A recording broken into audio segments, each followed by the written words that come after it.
Hello friends, आज के इस वीडियो में आप सबके लिए लाए हैं एनसीईआरटी क्लास 7 का साइंस का चैप्टर नंबर 10 जीवों में श्वसन। इसका जितना है महत्वपूर्ण नोट्स है वो सब इस वीडियो के माध्यम से जानेंगे। तो आइए देख लेते हैं। तो सबसे पहले हम समझते हैं श्वसन किसे कहा जाता है। श्वसन सभी जीवों के जीवित रहने के लिए अनिवार्य, सभी जीवों के जीवित रहने के लिए क्या है तो श्वसन अनिवार्य है।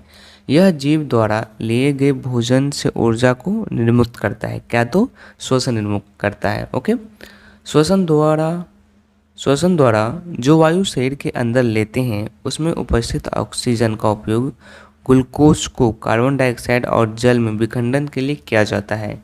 यह प्रक्रमण में ऊर्जा निर्मुक्त होती है। ओके, जीव की प्रत्येक कोशिका पोषण, परिवहन, उत्सर्जन, जनन जैसे कार्य में भूमिका निभाते हैं। ओके, कोशिका शोषण, कोशिका शोषण किसे कहा जाता है आइए इसे समझते हैं। कोशिका में भोजन के विखंडन के प्रकरण में ऊर्जा होती है जिसे कि कोशिका शोषण कहते हैं। सभी जीव की कोशिकाओं में कोशिका शोषण होता है। ओके, वायवीय शोषण किसे कहा जाता है तो जब ग्लूकोज का विखंडन ऑक्सीजन के उपयोग द्वारा होता है तो यह वायवीय शोषण कहलाता है। अवायवीय शोषण किसे कहा जाता है आइए इसे समझते हैं। ऑक्सीजन की अनुपस्थिति में भी भोजन विखंडित हो सकता है। यह प्रक्रमण अवायवीय शोषण कहलाता है। भोजन के विखंडन से ऊर्जा निर्मुक्त होती है ऑक्सीजन की उपस्थिति में। ओके, ऑक्सीजन की उपस्थिति में ग्लूकोज, कार्बन डाइऑक्साइड प्लस जल प्लस ऊर्जा। अनेक जीव वायु की उपस्थिति में जीवित रह सकते हैं। ऑक्सीजन की उपस्थिति में ग्लूकोज क्या है alcohol plus carbon dioxide plus ऊर्जा। इष्ट क्या है तो इष्ट एक कोशिकीय जीव है। यह अवायवीय रूप से शोषण करते हैं। इस प्रक्रिया के समय अल्कोहल निर्मित होता है। व्यायाम करते समय हमारे शरीर की कुछ पेशियां अवायवीय द्वारा शोषण के अतिरिक्त मांग को पूरा करती है। ऑक्सीजन की उपस्थिति में ग्लूकोज लैक्टिक अम्ल प्लस ऊर्जा।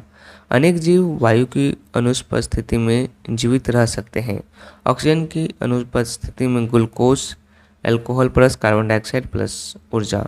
श्वसन क्या होता है तो श्वसन ऑक्सीजन से समृद्ध वायु को अंदर खींचना और कार्बन डाइऑक्साइड से समृद्ध वायु को बाहर निकालना क्या कहलाता है, श्वसन कहलाता है। जैसे कि हम ऑक्सीजन से समृद्ध वायु को अंदर खींचेंगे और कार्बन डाइऑक्साइड से समृद्ध वायु को बाहर निकालेंगे, उसको हम श्वसन बोलेंगे। अंतःश्वसन किसे कहा जाता है तो ऑक्सीजन से समृद्ध वायु को बाहर निकालना अंतःश्वसन कहलाता है।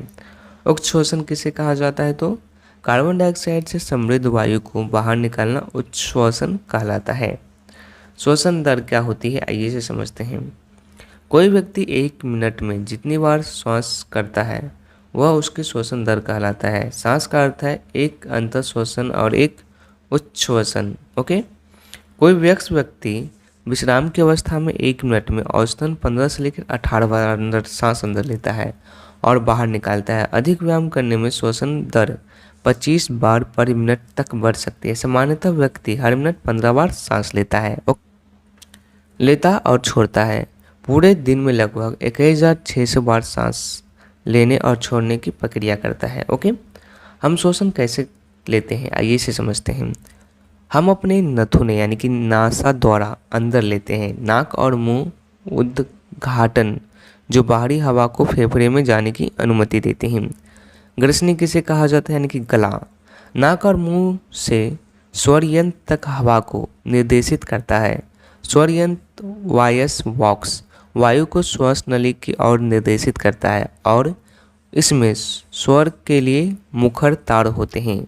श्वास नली विंड पाइप बाएं और दाएं ब्रोनियल ट्यूबों में विभाजित होती है जो बाएं और दाएं फेफड़ों में हवा को निर्देशित करती है।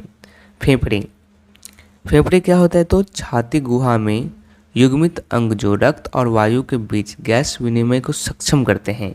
फेफड़े को 5 पालियों में बांटा गया है जिसमें कौन कौन सा होता है। ब्रोनियल ट्यूब फेफड़े के भीतर नालिकाएं जो हवा को ब्रोंचिओल्स में निर्देशित करती है और फेफड़ों से हवा को बाहर निकालने देती है। इसके बाद देती है ब्रोंकियल ट्यूब फेफड़े के भीतर नालिकाएं जो हवा को ब्रोंचिओल्स में निर्देशित करता है और फेफड़े से हवा को बाहर निकलने देती है। इसके बाद आते हैं ब्रेंकियोल्स फेफड़े के भीतरी छोटी ब्रोंकियल नालिका जो वायु को छोटे वायुकोशों में निर्देशित करती है, जिन्हें एल्वियोली कहा जाता है।